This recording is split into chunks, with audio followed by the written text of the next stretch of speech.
Alright, here in the garage, and I just exploded some ball joints that I was removing from my E36 M3. These are the outer ball joints, so we're going to see what the inside of a ball joint looks like.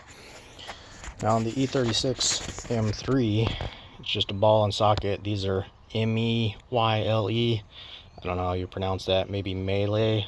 Mel? Who knows? Anyways, you have your ball joint, and on the bottom there's these slots, and those slots seem to indicate the axis of rotation this direction.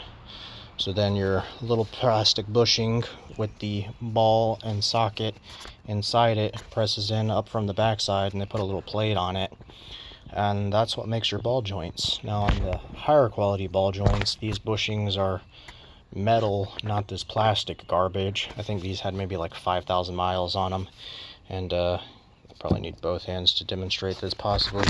Let's throw one of these in the vise and check out the failure mode. Vise it up, tighten it down. Let's see how it failed. It failed in the up down direction. Yeah, that's no good. No good at all. So these were the inner ball joints on the E36. And I had this weird intermittent wobble, and then I finally figured out that the new ball joints were bad again. So that's lovely. Anyways, that is what is inside a good portion of ball joints.